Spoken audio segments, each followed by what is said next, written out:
नमस्कार मित्रों, the nationalist view में आपका स्वागत है। और आज हमारे साथ श्री राजन खन्ना जी हैं। राजन जी, आपका बहुत बहुत स्वागत है। राजन जी हमारे खास मेहमान है। राजन जी, सबसे पहले तो आपका धन्यवाद कि आपने अपने व्यस्त कार्यक्रम में से समय निकाला और आज हम एक बहुत महत्वपूर्ण विषय पर चर्चा करने जा रहे हैं।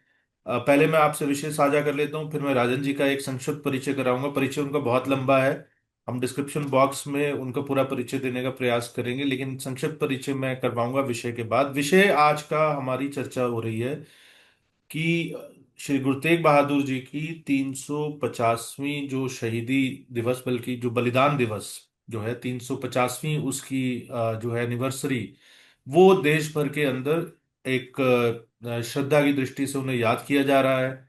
और राष्ट्रीय स्वयंसेवक संघ जैसे संगठनों ने भी इसे जो है इस अवसर पर जो है वो ऑफिशियल स्टेटमेंट्स भी इशू किए हैं। अन्य सामाजिक संगठनों ने भी किए हैं। सरकार भी इस पर बहुत सारा काम कर रही है। और हम इसी जो है घटनाक्रम के माध्यम से या इसी घटनाक्रम को एक संदर्भ बिंदु मानकर, एक रेफरेंस पॉइंट मानकर हम थोड़ा सा पंजाब के विषय में बात करेंगे। पंजाब भारत की बॉर्डर स्टेट है। पंजाब से एक बड़ी तादाद में पंजाब भारत की जो है वो ग्रेन बास्केट भी रहा है। और पंजाब बड़े क्राइसिस के दौर से भी गुजरा है। तो इसलिए और आज भी पंजाब में बहुत सारे चैलेंजेस भी हैं। तो हम एक लार्जर कॉन्टेक्स्ट में बात करेंगे राजन खन्ना जी के साथ। राजन जी ऑथर हैं, कॉलमिस्ट हैं और पंजाब के मामलों के जानकार हैं। और ग्राउंड लेवल पे खासकर मतलब वो सिर्फ एक ड्राइंग रूम इंटेलेक्चुअल नहीं है, ग्राउंड लेवल पे उनका बहुत अच्छा कनेक्ट है, क्योंकि सामाजिक सांस्कृतिक बहुत सारी गतिविधियों के अंदर बड़े लंबे समय से, कई दशकों से जो है वो सक्रिय है। तो राजन जी, आपका बहुत बहुत स्वागत है। और सबसे बहुत बहुत पहले हम धन्यवाद। बात करते हैं गुरु तेग बहादुर जी की 350वीं जो बलिदान दिवस जो है उसके संदर्भ में। आप थोड़ा सा हमारे को जो है इतिहास में ले जाएं और बताएं कि क्या इसका महत्व है, क्यों देश भर के अंदर इतना जो है इसको मनाया जा रहा है। यहाँ तक कि प्रधानमंत्री नरेंद्र मोदी भी स्वयं कुरुक्षेत्र गए, वो अयोध्या में जाने के बाद उसी दिन। तो क्यों क्यों इसका इतना महत्व है हमारे लिए, और खासकर हमारी जो युवा पीढ़ी है, कटिंग एक्रॉस सेक्ट्स जो है, क्यों क्यों जो है हमें गुरु तेग बहादुर जी जो है उनके इस जो बलिदान दिवस है, why do we need to commemorate this and what can we learn from it. नमस्कार जी। देखिए कि जो राष्ट्र होते हैं उनका जीवन जो होता है वो उनका विभाजन नहीं होता। तो ऐसे में बहुत से महापुरुष आते हैं जो पूरा एक पूरे उसके राष्ट्र का जो भविष्य है वो तय करते हैं। तो हमारे भारत का जो भविष्य निर्धारण करने वाले महापुरुषों में एक महापुरुष हुए गुरु तेग बहादुर जी। क्या है कि मैं कई बार उनका बलिदान हुआ 11 नवंबर 1675 को दिल्ली में, जहां पर अभी चांदनी चौक में गुरुद्वारा शीशगंज साहब जो जो उपस्थित हैं, वहां पर उनका जो बलिदान हुआ। तो उस संदर्भ में भारत में जो सनातन जो धर्म था उसके संदर्भ में कई बार मैंने ऐसा कहा लिखा है कि इतिहास को प्री 1675 और पोस्ट 1675 जो है वो कई बार हम उसको मैं रेखांकित करता हूं।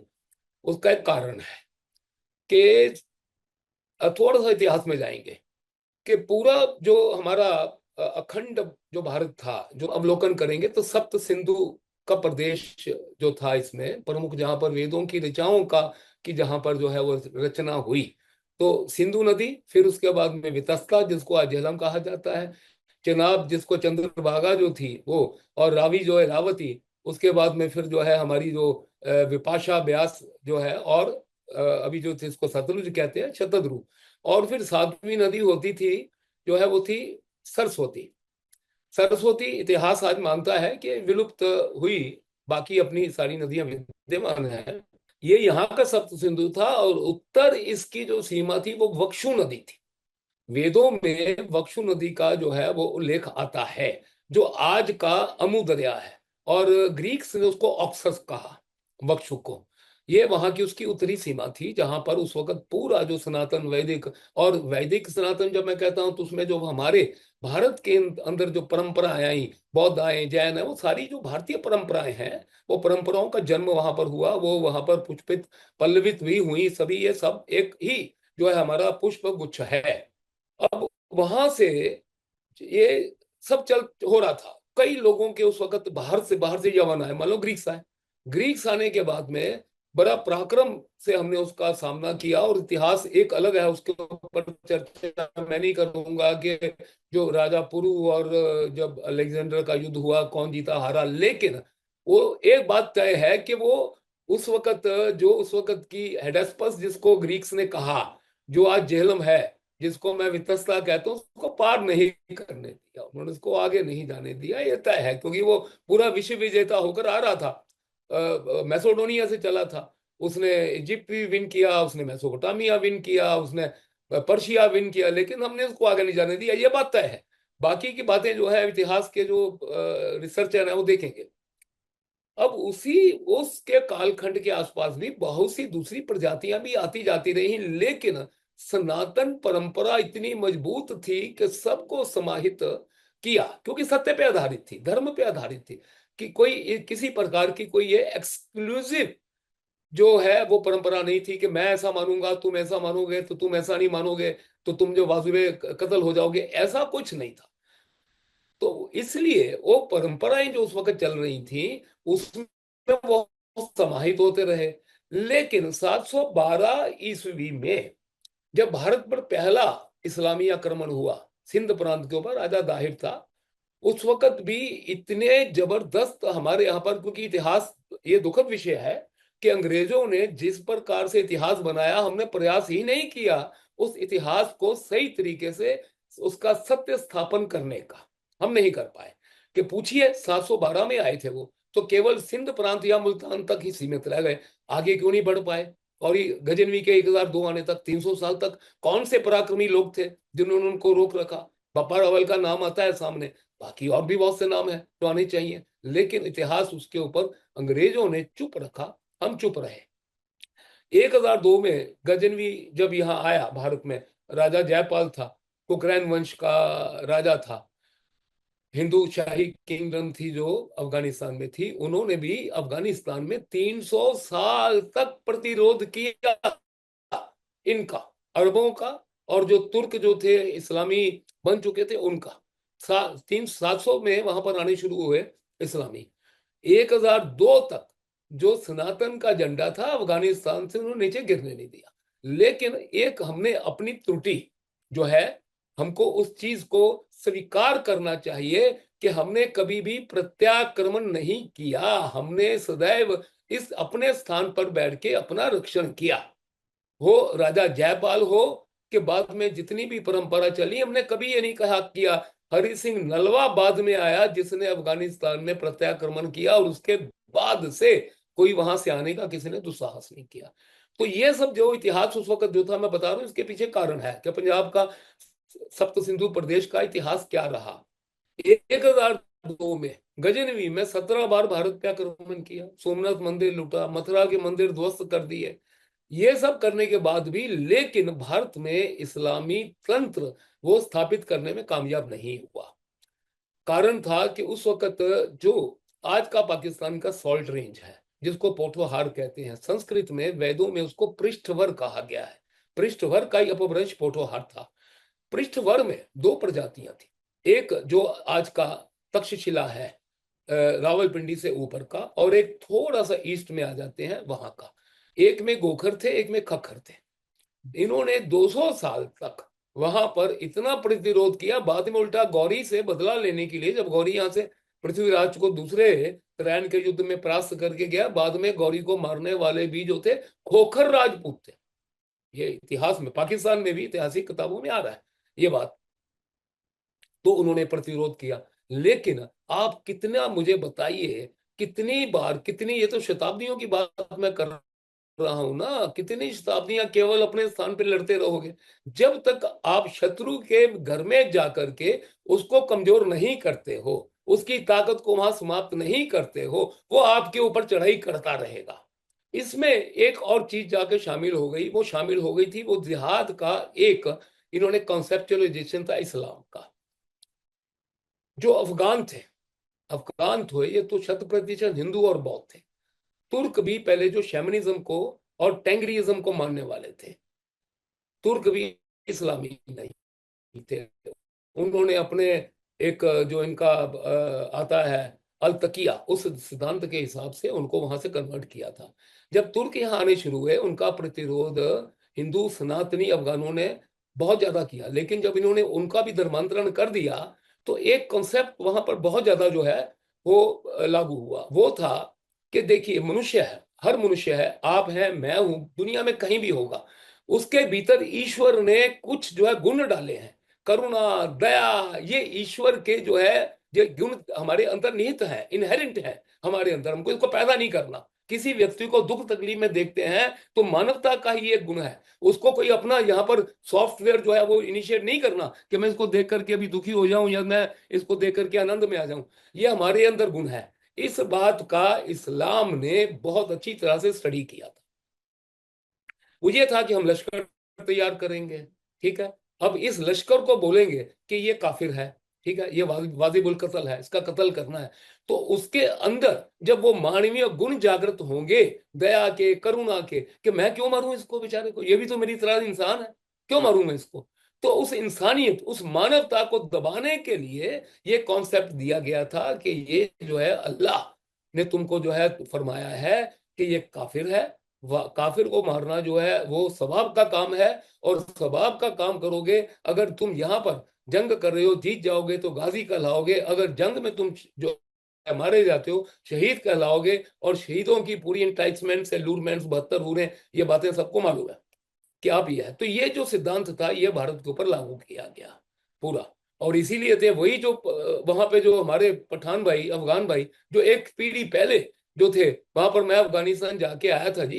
क्या बात है, वहां पर जो आप हिंदू और बौद्ध सभ्यता देखेंगे तो मैं कहता हूँ मैं अपनी पूर्वजों के ऊपर गर्व होता है। ये जो सारी बातों को उनको कि बिल्कुल भी कि अभी आप जो है इस्लाम में आ गए हो और काफिर का मारना वाजिब है, ये सारी बातें जब हुई तो भारत के अंदर कन्वर्शन का बहुत बड़ा एक कुचक्र चक्र चला। वो कुचक्र चक्र में ये था, 5 प्रकार से मैं हमेशा कहता हूं धर्मांतरण हुए, कन्वर्शन हुई। पहला तो आते ही तलवार सिर पे रख देते थे कि बोलो ही मानो। अब हर व्यक्ति तो जो है वो नहीं मानेगा, तो हो गए जो आज कि अपने को यहाँ मुसलमान दिख रहे हैं, इनके पूर्वज ऐसे ही थे जो डर गए थे। आपके हमारे पूर्वजों ने प्रतिरोध किया, हम बच गए। तो पहला तो का था तलवार रखना। दूसरा जो था वो था जजिया, कि रूल इनका आ गया था। तो जब अब हर व्यक्ति श्रीमंत नहीं है, हर व्यक्ति के पास पैसे नहीं है उनको जाकर के जजिया चुकाने के लिए, तो गरीब आदमी जो है वो जजिया के कारण से कन्वर्ट होता गया। तीसरा था इनका हरम पैदा कर। ये लश्कर लाते थे, मान लो 10,000 का लाया तो ना केवल इनका शासक जो है हरम बनाता था, एक एक सैनिक जो 100-100 औरतें उठा करके लेके जाता तो उनके हरम बनते थे। वो हरम बन जाते थे, कन्वर्ट होते थे, आने वाली जो आगे की पीढ़ी है वो मुसलमान होती थी। तो इन्होंने हरम बना करके जो कन्वर्शन किया है। चौथा जो था वो थी इंटाइसमेंट, क्योंकि रूल इनके पास था, हाँ इनके पास में शासन था। तो शासन व्यवस्था में आपको पंचायत लेवल से लेकर ऊपर तक राजस्व हो, मतलब रेवेन्यू हो या कोई भी हो, उसमें यदि आपको काम करना है तो आपका मुसलमान होना अनिवार्य हो जाता था। तो उसके लिए काम में रहने के लिए आपको आपका धर्म परिवर्तन हुआ। पांचवा जो था वो सूफीइज्म। जब इन्होंने देखा कि इनका तो अपना अधिष्ठान जो है इतना मजबूत है हिंदुओं का, हम इनको क्या समझाने जाएंगे, हम इनको कहेंगे नहीं जी हम तो एक ईश्वरवादी हैं, तो 100 बातें सामने आ जाती हैं हमारे हमारे सामने बात करने वाले। एकम सद विप्रा बहुधा वेदंती है, सब शास्त्र खोल देते हैं हमारे सामने ला करके। तो हम इनको किस तरीके से, हम इनको कैसे, कौन सी बात हमारे में है जो इनको कन्विंस करे। जो बात हम कन्विंस करने का प्रयास करते हैं उसका तो जवाब दे देते हैं ये हमको, ठीक है। तो इन्होंने उस वक्त जो है वो सूफी बुलाए, जो सूफी ये साबित करें कि अपने को यहाँ पर तलवार रहेगी राजा की, और सूफी जो है वो उनको बताएंगे कि नहीं हमारे आप में कोई मतभेद नहीं है, आप मुसलमान हो जाते हो तो हम जो है हमारी आपकी जो विचार है वो लगभग एक है। ये सूफीज्म था। और उसमें फिर इन्होंने और चीजें हमारी अडॉप्ट करनी शुरू की। देखिए, जो मौसीकी है वो हराम है इस्लाम में। संगीत हराम है, आप समझिए। वही हराम संगीत को इन्होंने यहाँ पर दरगाहों में अडॉप्ट किया। किस लिए किया? तो हिंदू कीर्तन करता था मंदिरों में, अब हिंदू को दरगाह तक लाना है तो आप वहां पर कीर्तन की, कव्वाली की परंपरा शुरू करोगे। तो ये 5 प्रकार की जो है कन्वर्शन हमारे होनी शुरू हुई।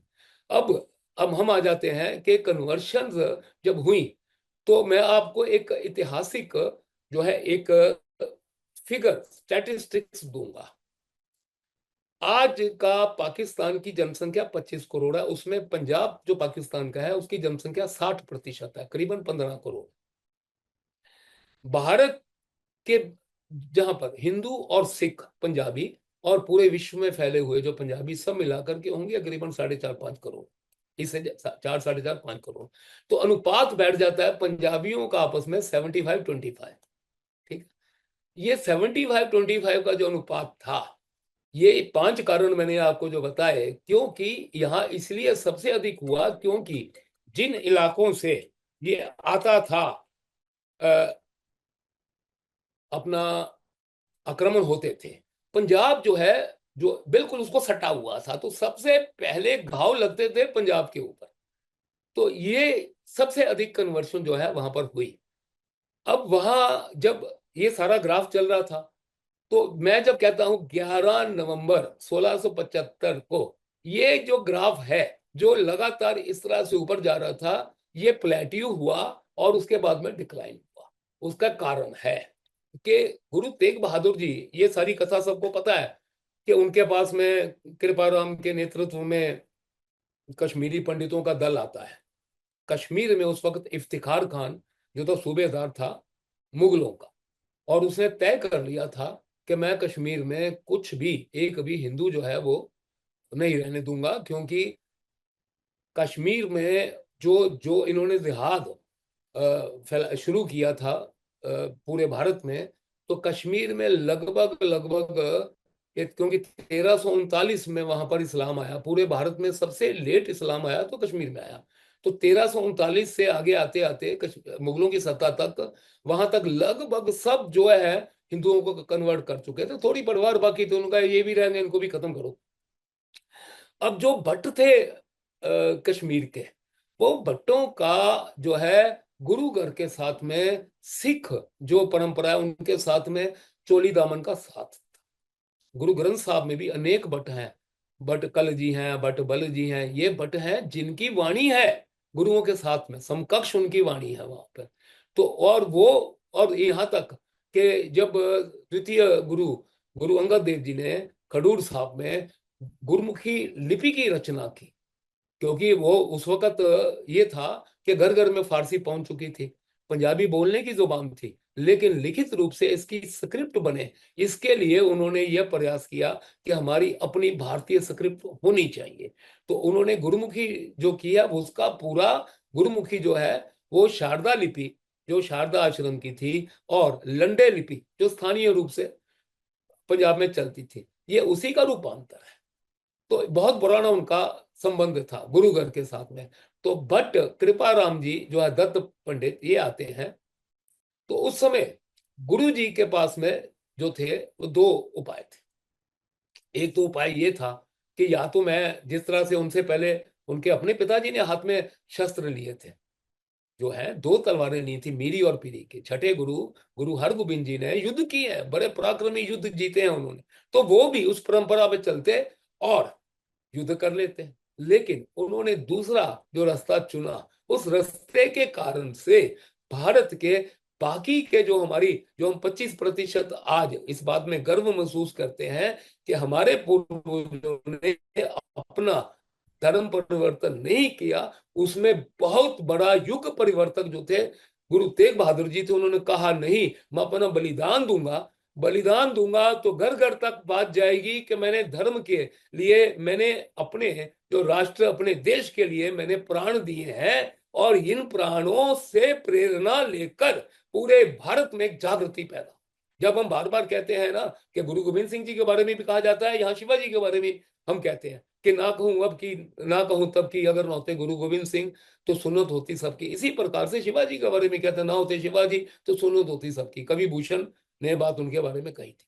तो ये महापुरुष थे जिनके कारण से आज की हमारी पीढ़ी जो बच गई है। ये मैंने आपको वो पूरी उनके बलिदान का जो है इतिहास जो है संक्षिप्त रूप में बताया। राजन जी, अगर हम इसको समसामयिक संदर्भों में देखें तो इट वाज बेसिकली, तो आप इसको समसामयिक संदर्भों में आज जो पंजाब को हम देखते हैं, आज जो पंजाब में पंजाबियत की डेफिनेशन दी जाती है, एक डिस्टिंक्ट कोशिश भी है कि एक आइडेंटिटी पॉलिटिक्स की भी कोशिश है जो है, तो बहुत ही संवेदनशील भी है। और इनफैक्ट मैं ये देखता हूँ कि बहुत सारे जिम्मेदार लोग भी, क्योंकि अग्रेशन बहुत है, पंजाब टेररिज्म के दौर से गुजरा है, और एक थोड़ी जो आक्रामकता है वो भी, और वो एक पंजाबियत की एक खासियत भी है, पंजाबीज आर जनरली एग्रेसिव, मैं भी पंजाबी हूँ। तो पर आज के समसामयिक संदर्भों में आपको लगता है कि एक नया नैरेटिव गढ़ने की कोशिश की जा रही है, एक ऐसा नैरेटिव जो कि, जो आपने एक पूरी ये सनातन परंपरा की बात कही, ये उस सनातन परंपरा के साथ बेसिकली जुड़ा हुआ नहीं है, और एक जिसको आप बोलते हैं न्यू कॉलोनियल, या जिसको आप सब ऑल्टन भी कई बार कहा जाता है, एक ऐसा नैरेटिव जबरदस्ती गढ़ने की कोशिश की जा रही है जिसके रूट में जो है वो एक आइडेंटिटी पॉलिटिक्स। देखिए, ऐसा है कि ये हमारी गलती इसमें बहुत बड़ी रही कि जो अंग्रेजों ने हिस्ट्री को मैनिपुलेट करवाया था, हमको बाद में उसको सही कर देना चाहिए था, हमने नहीं किया। अंग्रेजों ने क्यों किया था कि जब 1857 का पहला स्वतंत्रता संग्राम हुआ, तो उस वक्त जो विद्रोह हुआ था बैरकपुर, बहरामपुर, मेरठ, छावनिया वगैरह में हुआ था, वो सब वहीं के उत्तर, जो आज का उत्तर प्रदेश है, बंगाल है, वहां के सैनिक थे। तो अंग्रेज लगभग लगभग वो जो है परास्त हो गए थे उसमें। ठीक है। और बाद में रंगून से अगर उन्होंने नहीं, एक वो अलग एक बात आ जाती है, तो वो परास्त हो गए थे। उन्होंने बहुत सीरियसली उसके ऊपर फिर एक जो बैठ करके चिंतन मनन किया। देखिए, उनमें क्वालिटी तो थी, इसीलिए तो पूरे विश्व में राज करते रहे ना वो। तो उन्होंने बैठ करके योजना बनाई। वो योजना बनाई, बोलो भारत में यदि शासन करना है तो भारत के भीतर ही हमको कुछ ऐसे अलग सेक्शन तैयार करने पड़ेंगे कि जो अपने ही भाई पर गोली चलाने के लिए सोचे ना। ठीक है। अब वो योजना के अंतर्गत, और इन्होंने उस वक्त सिख सेना का पराक्रम देखा था। जो महाराजा रंजीत सिंह के देहांत तक का इंतजार कर रहे थे अंग्रेज, क्योंकि देखिए, भारत का जो है, जो पलासी से इन्होंने 1700 जो 50 के बाद में इन्होंने पहला वहां पर भारत में जो है वो बंगाल और पश्चिम पूर्वी इलाकों का अपने आधिपत्य में लिया। ठीक है। उसके बाद में लगभग 1818 को इन्होंने यहाँ पेशवाओं के साथ में युद्ध किया भीमा कोरेगांव में, तो यहाँ पर पश्चिम भारत ले लिया। फिर इन्होंने पंजाब को छोड़ दिया था, क्योंकि महाराजा रंजीत सिंह के सामने इनको पता था हम जीत नहीं पाएंगे। तो जैसे ही महाराजा रंजीत सिंह का देहांत होता है 1838-39, उस वक्त उसके बाद से इन्होंने योजना बनानी शुरू कर दी थी। प्रथम सिख सिख युद्ध, एंग्लो सिख वॉर हुई, द्वितीय वार हुई। उसमें से ये इन्होंने अंदर से गद्दार पैदा करवा के, लाल सिंह वगैरह जो उस वक्त सिख सेना के लोग थे, इन्होंने तो सेना उस युद्ध जीत लिया। युद्ध जीतने के बाद में इन्होंने देख लिया था, इनकी प्लानिंग शुरू हो चुकी थी। इन्होंने देख लिया था कि बहुत पराक्रमी जो है ये जो है फौज है, इसको ब्रिटिश फौज में कैसे कन्वर्ट किया जाए। तो योजना शुरू हो गई थी। अब ऐसा होता है कि मनुष्य की एक प्रवृत्ति है, आप उनके साथ में उनकी सेना में हो, आपको वेतन मिलता है, आप केवल वेतन के लिए काम नहीं करते, उसके अलावा कुछ और बात भी होती है, भावनात्मक बातें भी होती हैं जो साथ में जुड़ जाती हैं। तो भावनात्मक रूप से सिख को ये समझाना था कि तुम जो है, जो पूरा एक विस्तृत भारत समाज है भारत का जो उस वक्त का, उसके तुम अंग नहीं हो, तुम अलग हो, तुम अलग हो। अलग अलगाव का बीज सिखों ने इस के बीच में इन्होंने बोआ ब्रिटिश ने। उसमें पहले इन्होंने कोशिश की कि एक इनका मिस्टर कनिंगम था, उनसे बोला कि तुम लिखो सिख हिस्ट्री। वो तो उसने पूरा जो है ट्रांसलेशन कर दी। अब ट्रांसलेशन तो वही होगी जो सत्य है, उसमें पिक एंड चूज नहीं था। तो उन्होंने कहा नहीं नहीं, ये आप कनिंगम का लिखा हुआ सिख इतिहास पढ़ो। तो उसने अक्षरश किया है। फिर इन्होंने ट्रम्प को बुलाया, वो भी कामयाब नहीं हुआ। लास्ट में मैकालिफ को तैयार किया गया पूरी तरह से, गुरुमुखी उसको सिखाई गई, वो किया। फिर उसमें उसने क्या, सिलेक्ट जो है वो निकाल करके, अभी जितने भी हमारे पास में जो सिख इतिहास के ग्रंथ है ना जी, उनमें से गुरबिलास पातशाही है, उसमें से महिमा प्रकाश है, उसमें से भाई गुरदास जी नियावारा है, उनमें से आप देखो तो आपको जो है बटवहियां मिलेंगी। बटवहियां जो है वो जो है इंसिडेंट और इवेंट ओरिएंटेड है, कि कौन से दिन कितने बजे कौन जो है गुरु महाराज यहाँ कहाँ पर पधारे, कहाँ संगत आई, ये बटवहियां है। इनमें से इन्होंने सिलेक्टिवली जो है वो निकाला और अपने तरीके से इतिहास लिखा दिया। उसके बाद से जब है अपनी एक अलग से आइडेंटिटी बनाने के लिए जिन लोगों के पास में सिख समुदाय का नेतृत्व था, उन्होंने भी हिस्ट्री वैसे ही रचना करनी शुरू कर दी, क्योंकि उसके पीछे प्रयोजन बड़ा स्पष्ट था, आइडेंटिटी। आप देखिए, दो बातें हैं, ये ध्यान करिए, जो मेरे पूरी आज की चर्चा का विषय है ना, उसको मैं अंडरलाइन कर रहा हूँ। Ideology and identity. आइडियोलॉजी मतलब विचार है, आइडेंटिटी मतलब पहचान है। आप जो आपका विचार है उसके अनुरूप आपकी आइडेंटिटी बनाओ अगर, तो कोई समस्या नहीं है, क्योंकि जो सत्य है आप उसके हिसाब से चल रहे हो। आप क्या कर रहे हो, आपकी आइडेंटिटी बनाने के लिए आपका जो विचार है उसी को मैनिपुलेट कर रहे हो, ये बात सही नहीं है। अच्छा, अभी कुछ लोग देखो, लोकतंत्र है, आप मना नहीं किसी को कर सकते, जो जो हर व्यक्ति जो मर्जी करे, व्यक्तिगत रूप से करे, सामुदायिक रूप से करे, सामाजिक रूप से, किसी भी रूप से करे, आप करे। लेकिन मैं उस लोकतंत्र में उसको वो अधिकार दे रहा हूं, तो मेरा आपका भी वो अधिकार है, क्योंकि मैं यदि सुबह उठता हूं तो मैं यदि ये कहता हूं कि गुरु तेग बहादुर सिमरिए कारण नौ निध आवे ताए, तो मेरा भी अधिकार है ना गुरु तेग बहादुर जी के ऊपर। तो मैं तो वो जो परंपरा है, मैं तो महिमा प्रकाश में जो उनके बारे में लिखा है, मैं तो गुरु गोविंद सिंह जी जो स्वयं अपने पिताजी के बारे में लिख करके गए हैं, गुरु बिलास पातशाही ने जो लिखा है, भाई गुरदास जी ने जो चर्चाएं की हैं, मैं तो उनके ऊपर चलूंगा, ये मेरा अधिकार है। ठीक है, ऐसा नहीं है कि आप संख्या में कोई कोई एक समुदाय है संख्यात्मक रूप से बहुत होगा, वो कहेगा मैं तो क्या है, मेरी संख्या बहुत बड़ी है, जो मैं कहता हूं वो मानो। नहीं, हमारे सामने जो सत्य है हम तो उसके ऊपर बात करेंगे, आपका भी अधिकार है, आप अपने तरीके से मानिए। आप अपनी आइडेंटिटी बनाने के लिए एक चीज को उसमें परिवर्तन ला रहे हो, ठीक है, आप अपने तरीके से करिए, लोग होंगे जो आपको मानेंगे। लेकिन मैं अपने अधिकार का जो है वो एक्सरसाइज करना चाहता हूं। मेरा अधिकार ये है कि मेरा जो गुरु था वो एक बहुत बड़ा राष्ट्र प्रवर्तक था, एक बहुत बड़ा युग प्रवर्तक था।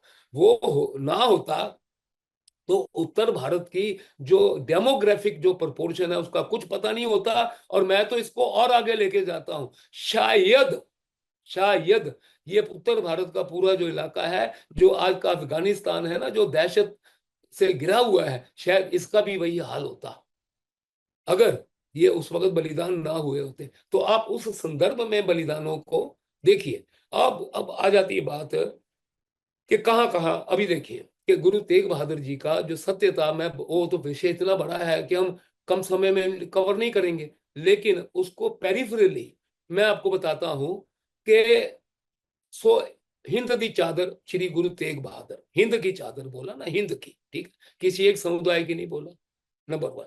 नंबर टू, तिलक जंजू राखा प्रभ ताका, कीनो बड़ो कलू में साका। ठीक है, अब जो ये नवा नैरेटिव बना रहे हैं, क्या कहते हैं, वो तो तिलक लगाते नहीं थे, ठीक है, वो तो इन्हें वो पहनते नहीं थे, जो पहनते थे, जो तिलक लगाते थे, उनकी रक्षा के लिए अपना बलिदान दिया। तो मैं इनको सही कर दूं कि 1664 में बाबा बकाला, भाई गुरदित्ता जी ने, जो बाबा बुड्ढा जी जो पहले ग्रंथी थे गुरु ग्रंथ साहब के, उनके सुपुत्र ने, गुरुदित्ता जी ने तिलक लगा करके 1664 में गुरु तेग बहादुर जी को जो था वो नौवां गुरु जो है मनोनीत किया। ये तिलक, ये पढ़ ले सारे ग्रंथ जाकर, जो ये बोलते हैं वो तिलक लगाते नहीं थे। ठीक है, अब बात आती बात कि नहीं वो परंपरा है, वो तो देखिए 1656 में, इससे पहले कि वो गुरु बनते हैं, पूरे तीर्थ यात्रा उन्होंने की। 1656 में दोबारा फिर वापस जो वो पटना साहब के गए, सभी तीर्थों पे होकर के गए हैं।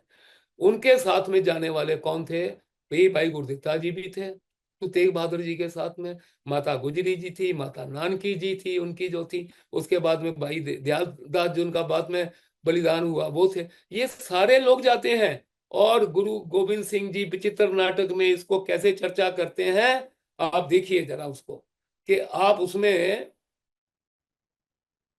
ये देखिए, मैं उनका ना विचित्र नाटक का ही पढ़ के बताता हूँ आपको।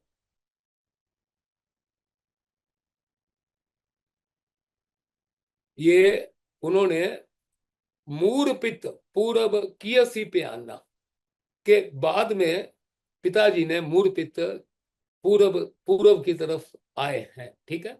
बांति बांति के तीर्थ नहाना, अलग अलग तीर्थों में उन्होंने स्नान किया है, ठीक है। जब ही जाति त्रिवेणी बहे, अब त्रिवेणी में जब प्रयाग में, ठीक है ना, पुण्य दान दिन करत बिताए, दान पुण्य करके उन्होंने वहां पर दिन निकाले। तही प्रकाश हमारा भयो, पटना शहर दिखे बबले, कि उसके बाद मेरा प्रकाश होता है और 1666 में पटना में श्री गुरु गोविंद सिंह जी का जन्म होता है। ये गुरु गोविंद सिंह जी स्वयं अपने पिता के बारे में लिख गए हैं, ठीक है।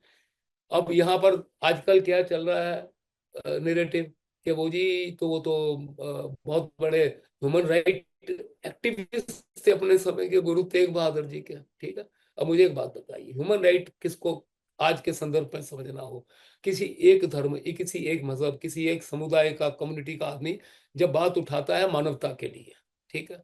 अब मुझे एक बात बताइए कि गुरु तेग बहादुर जी ने जो स्वयं उस वक्त पूरी जो भारत की सनातन परंपराएं थी उनको मानते थे, तो वो कौन सा अलग सा समुदाय था जिसके बारे में, चलिए एक बात मैं मानता हूं कि गुरु नानक जी ने जो अपने को विचार दिया, वो विचार में बड़ा स्पष्ट है। उन्होंने कहा किरत करो, वांड छको, नाम जपो।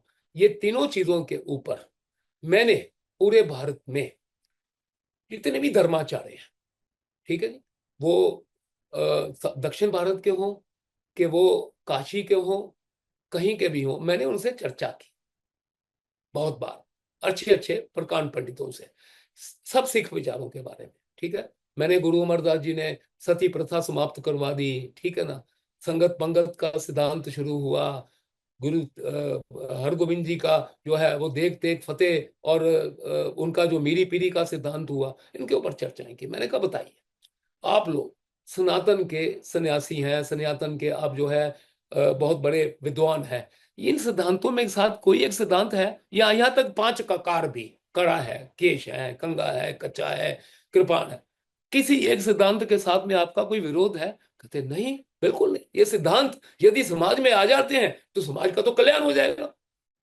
हम किरत करें हैं तो कर्मण्येवाधिकारस्ते मा फलेषु कदाचन, ठीक है, कर्म की बात करते हैं, ठीक है ना, नाम जपो की बात करते हैं तो ज्ञान भक्ति योग है ही है ना गीता का, ठीक है। अब आप आ जाओ आगे, कि अब किसी भी चीज के बारे में, कि जो कुपरंपराएं हैं समाज की, उस समय तक सती जो थी समाज के लिए सही नहीं थी। गुरु नानक साहब ने खुद स्त्री के बारे में कहा है कि तिस क्यों मंदा आखी है, सो क्यों मंदा आखी है, जिस जम्मे राजान, कि जो राजा पैदा करते ही है उसको हम तिरस्कार क्यों करें।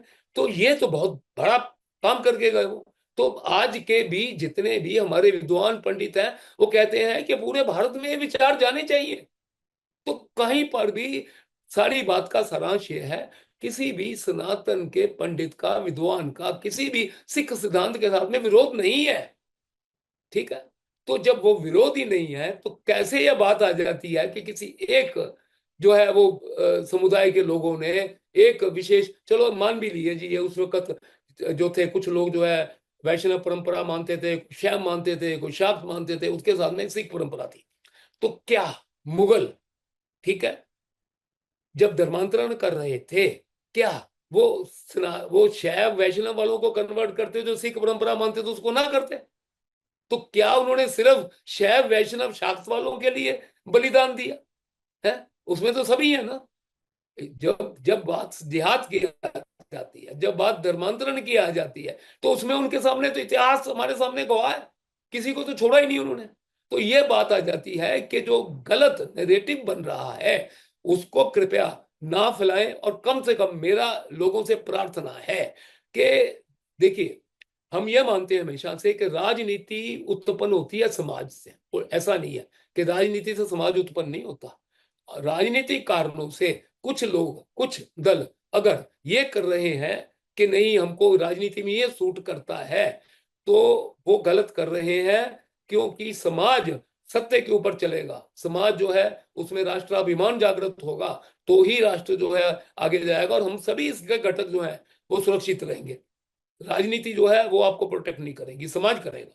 तो एक तो मेरा करबद्ध प्रार्थना है राजनीतिक पक्षों से कि कृपया करके आपकी राजनीतिक जो है वो मैन्यूवरिंग करने के लिए, या उसमें एक्सीजेंसी जिसको बोलते हैं पॉलिटिकल एक्सीजेंसी, वो करने के लिए आप जो सत्य के ऊपर आधारित हमारा जो विश्वास है उसके साथ खिलवाड़ मत करो।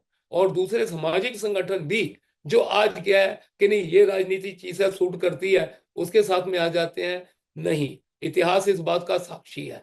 मैं आपको एक बात और बताता हूं कि एक बहुत ही अप्रतिम, अनप्रेसिडेंटेड उदाहरण जो है वो बना भारत के पश्चिम उत्तर में, कि जब लगातार, देखिए 1708 में औरंगजेब का देहांत हो जाता है।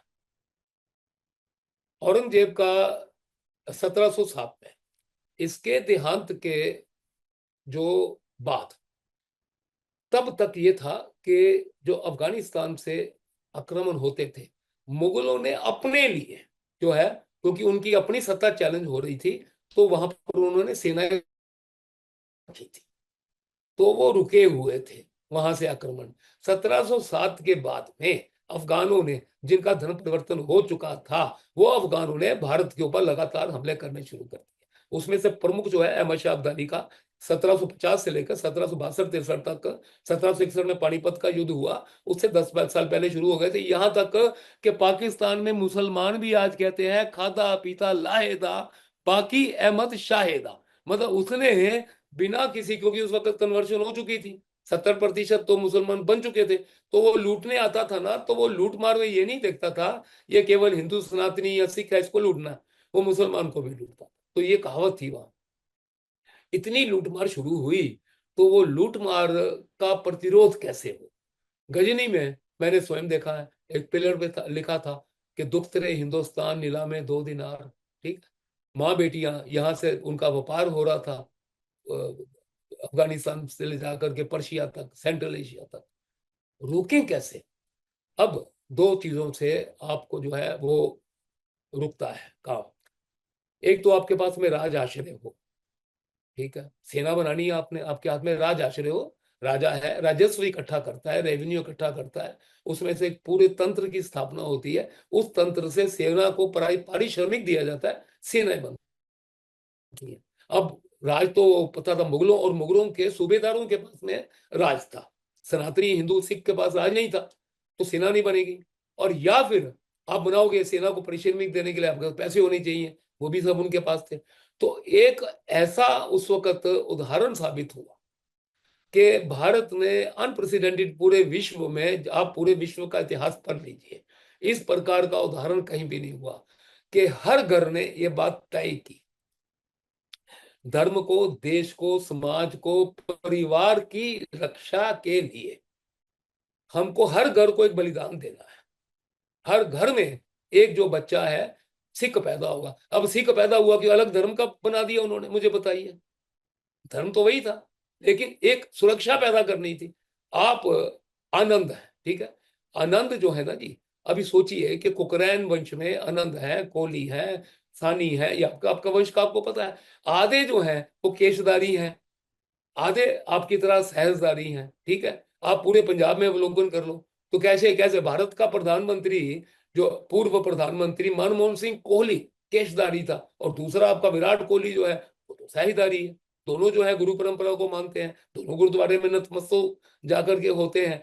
तो ये जो परंपरा पैदा हुई ना उस वक्त, ये नहीं थी कि एक अलग धर्म क्रिएट किया गया था, समाज के लिए सुरक्षा पैदा करने के लिए, ताकि समाज का तंत्र भी डिस्टर्ब ना हो। ये नहीं है कि समाज में सबने हाथ में कृपाण लेकर के निकल पड़ना। परिवार अपनी जगह चल रहा है, खेती बाड़ी अपनी जगह चल रही है, ट्रेड अपनी जगह चल रहा है, आपके तीज त्योहार, आपका संस्कृति काम अपनी जगह चल रहा है, लेकिन एक कवच समाज ने तैयार किया, हाथ में शस्त्र दे करके, कि जो ये जो है समाज की परंपराओं की रक्षण करेगा। तो ये एक बहुत बड़ा प्रयोग था, पूरे विश्व में ऐसा हुआ नहीं है। और बाद में उसी बात को, जिस चीज की जो एक कवच तैयार किया गया, ये कह दिया जाए कि नहीं, मैं आऊंगा एक इस चर्चा पे भी, कि मैं पाकिस्तान भी गया था, और भी पूरी जगह पे मैंने जाकर के देखा। एक ही जो है वो एक नेरेटिव प्रमोट कर रहे हैं। वो नेरेटिव क्या है जी? देखो, सिख और इस्लाम में तो बहुत बड़ी समानता है, ठीक है, इनकी हिंदुओं के साथ में क्या समानता है? अब मुझे एक बात बताइए, उनके साथ में समानता क्या, बता दीजिए। वो कहते हैं ना कि ला इलाहा इल्लल्लाह मुहम्मदुन रसूलुल्लाह, ठीक है, इसके बगैर शहादा है ना जो पूरा नहीं होता ये। तो आप मानते हो क्या?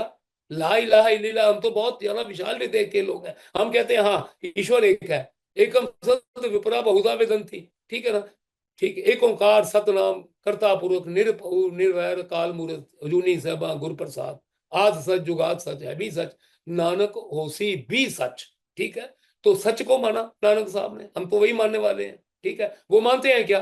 तो समानता बताइए। वो कहते हैं बिना मोहम्मद के तो इस्लाम पूरा ही नहीं होता, अब मानो उनको। वो कहते, आप कहते हो नहीं नहीं वो हमारे साथ। मुझे एक बात बताइए, मैंने एक प्रश्न वहां भी पैदा किया था। बहुत से गुरुद्वारे हैं जो इन्होंने राजनीतिक रूप से वहां पर मेंटेन करके रखे हैं। पंजाब वहां पर एक श्रोमणी गुरुद्वारा प्रबंधक कमेटी पाकिस्तान की, जिसका अध्यक्ष पूर्व आईएसआई का जो लेफ्टिनेंट जनरल होता है वो होता है, ठीक है। मुझे बताइए, एक मुझे मुसलमान बता दो, मेरा चैलेंज, जो गुरुद्वारा साहब जाके गुरु ग्रंथ साहब के सामने नतमस्तक हो जाए, ठीक है, क्योंकि उनके तो आया कि हम जो जिसको वो अल्लाह कहते हैं, उसके अलावा तो आप किसी के सामने नतमस्तक हो ही नहीं सकते। तो क्या, किस बात की समानता? एक मियां मीर से गुरु अर्जन देव जी ने अपना जो हमारे जो हरि मंदिर साहब है उसकी नींव का पत्थर रखवाया था, बड़ी अच्छी बात थी, क्योंकि वो सूफी मियां मीर थे, वो भी ईश्वर की एकाग्रत को मानते थे, वो भी बहुत अच्छी बात थी, उन्होंने रखवा दिया। अब पूरा एक ही नैरेटिव चल रहा है, देखो जी मियां मीर मियां मीर मियां मीर ही हो रहा है सब जगह पे। सिख इतिहास में चार पांच नाम आपको मैं दे सकता हूँ, कि जिनका जो मुसलमान धर्मावलंबी थे, ठीक है ना, कि जिन्होंने, बस उसी की चर्चा चल रही है कि उनके साथ में समानता बतानी है, ठीक। अब बात आ जाती है कि वहां पर कुछ लोगों का, जो मैं नेरेटिव को चैलेंज कर रहा हूँ, जो आज का नेरेटिव जगह जगह बनाया जा रहा है, पांच सात नाम जो है वो कथाकार ले लेकर के चलते रहते हैं। देखो जी, 1606 में पांचवें गुरु की जो बलिदान हुआ वो लोहार में हुआ। किसने करवाया? नवाब चंदू ने। बड़ी कन्वीनियंटली तुझके जहांगीरी को साइड में कर दिया जाता है, जिसमें जहांगीर लिखता है कि ब्यास नदी के किनारे एक हिंदू एक हिंदू फकीर जूट की दुकान से जाके बैठा है, ठीक है। अब उसको जो है मैंने तय, उसमें उनका शहजादा खुसरो का भी उधर रखना रोल था। वो उनको वहां पर रावी नदी के किनारे उनका बलिदान लेता है। और वो क्योंकि चंदू मताहत था उसके, ठीक है, तो आप चंदू चंदू चंदू करते रहते हो। गंगू ने जब दगा किया 1704 में, साहिबजादों को, छोटे साहिबजादों को सरहिंद के नवाब वजीर खान के हवाले कर दिया। अब बार बार गंगू ब्राह्मण करते रहते हो, तो भाई साहब सतीदास, मतीदास, दयाला, भाई परागदास, ये कौन से ब्राह्मण नहीं थे? हैं? आपने पूरे ब्राह्मण समाज के ऊपर लांछन ला के रख दिया, ठीक है। आप उसके बाद में आप कहते हो गुरु गोविंद सिंह जी के साथ में राजा अजमेर चंद ने दगा किया, राजा भीमचंद ने दगा किया।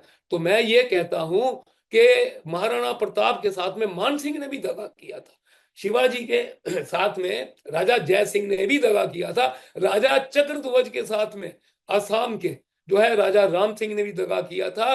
अब ये दगे तो बहुत हुए। तो मैं तो यहां तक कहता हूं कि हम रावण जलाते हैं ना हर साल, ठीक है, तो हमको तो मानसिंह का पुतला भी जलाना चाहिए, जय सिंह का भी जलाना चाहिए, उसके साथ साथ सनातन शिरोमणि गुरु गोविंद सिंह, उनके साथ में जिन्होंने दगा किया उनके भी पुतले जलाने चाहिए। वो राजा अजमेर चंद हो कि राजा हरिचंद हो कि गंगू का हो, उनके भी पुतले जलाइए। क्योंकि मैं मानता हूं कि आज मेरी अगर अस्तित्व है, तो मेरा अस्तित्व है तो मेरे गुरुओं के कारण से है।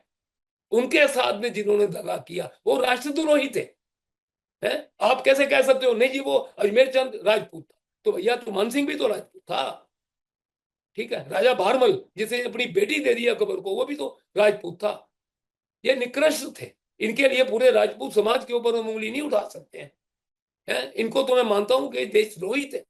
इसी प्रकार से ये जो नैरेटिव बनाए जा रहे हैं ना, गलत नैरेटिव बनाए जा रहे हैं, ये देश के हित में नहीं है, किसी समाज के भी हित में नहीं है। इनको सही करना पड़ेगा सारे नैरेटिव्स को, और सही प्रकार से इतिहास, क्योंकि समय ज्यादा नहीं है। मैं हर क्योंकि ये जितनी भी मैंने कड़ियां खोली है ना, इनके ऊपर बहुत विस्तृत चर्चा भी हो सकती है, लेकिन मेन रूप में यही है कि अपना उस वक्त जो बलिदानों की परंपरा चली थी देश को बचाने के लिए, धर्म को बचाने के लिए, उन परंपराओं के साथ में हम खिलवाड़ ना करें आज।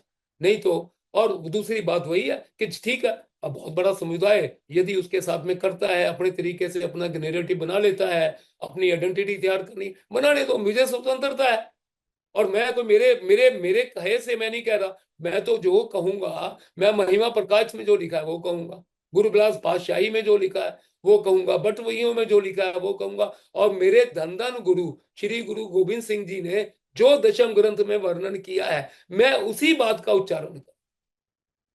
राजन जी, मैं चलते चलते दो चीजें मैं कहूंगा। एक तो मुझे लगता है जो ओवरऑल जो पूरा निष्कर्ष निकल रहा है वो ये है कि सेलेक्टिव पिकिंग ऑफ हिस्ट्री और सेलेक्टिव कोर्ट ऑफ हिस्ट्री करके एक पर्टिकुलर टाइप का नैरेटिव बिल्ड किया जा रहा है। इससे जुड़ी दूसरी बात यह है कि आप हमारे दर्शकों को ये कुछ अगर हम हालांकि डिस्क्रिप्शन बॉक्स में भी देंगे, लेकिन अगर आप कुछ ऐसी पुस्तकों के नाम बता सकें कि अगर सिखों का सिख इतिहास, पंजाब का इतिहास ऑथेंटिक अगर हमें पढ़ना हो, तो हमारे दर्शक जो है कुछ ऐसी आप पुस्तकें बताएं कि जिनको कि वो रेफर कर सकेंगे वो। देखिए कि तीसरे गुरु श्री अमरदास जी, उनके जो आगे परंपरा चली उसमें स्वरूपदास बल्ला, ये 18वीं शताब्दी, मिड 18th सेंचुरी में 1740-50 के लगभग इन्होंने उस वक्त ग्रंथ महिमा प्रकाश की रचना की थी। ये पढ़िए आप, ठीक है जी। भाई गुरदास जी दिया वारा, ये पढ़िए, ठीक है। आप पूरा उसमें आपको ज्ञान मिलेगा। फिर उसके बाद में आप जो है ये गुरविलास पातशाही है, कोयर सिंह जी की लिखी हुई, वो पढ़िए। भाई संतोख सिंह जी का सूरज प्रकाश ग्रंथ है, ये सभी पढ़िए जो ओरिजिनल है। ये पढ़ेंगे आपको बराबर उसमें से जो इतिहास है पराक्रम का, बलिदान का, वो है।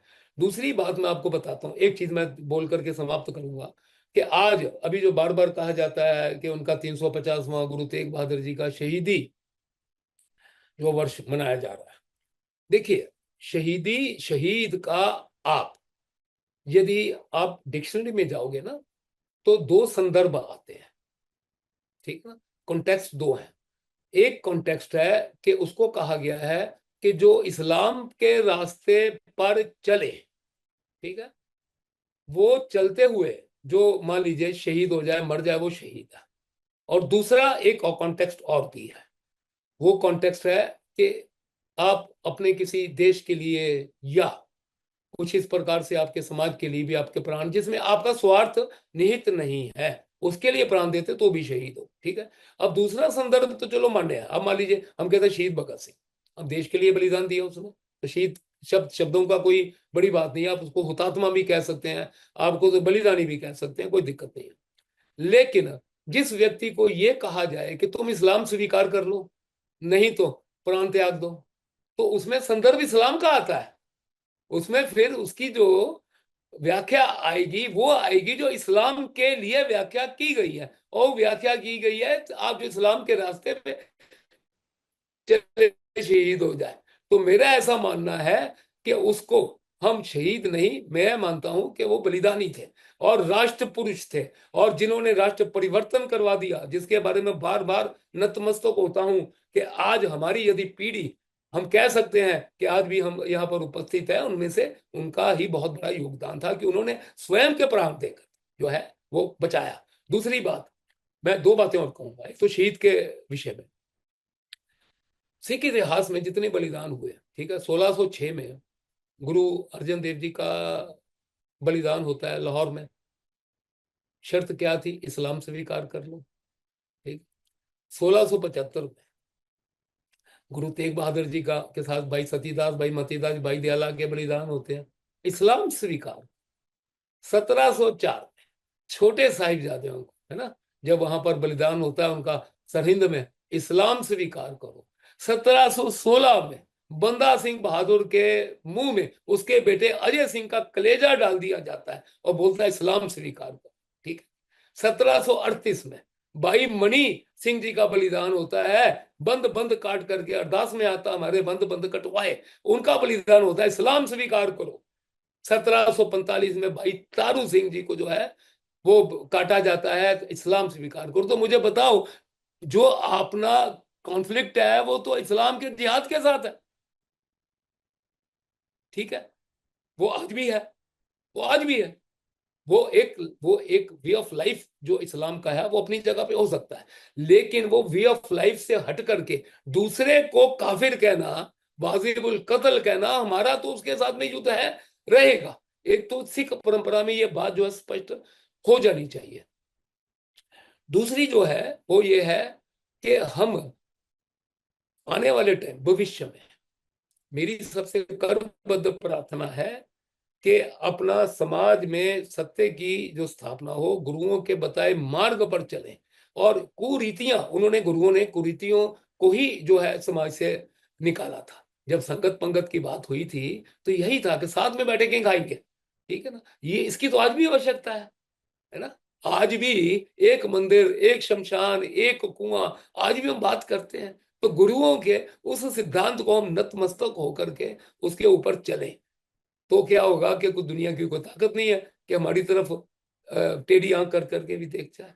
तो इन्हीं सिद्धांतों पे चलें। और इसके साथ में मैं आपका बहुत बहुत धन्यवाद करता नहीं हूँ। नहीं, आप मेरा नहीं, मुझे लगता है मेरे और दर्शकों की तरफ से आपको धन्यवाद है।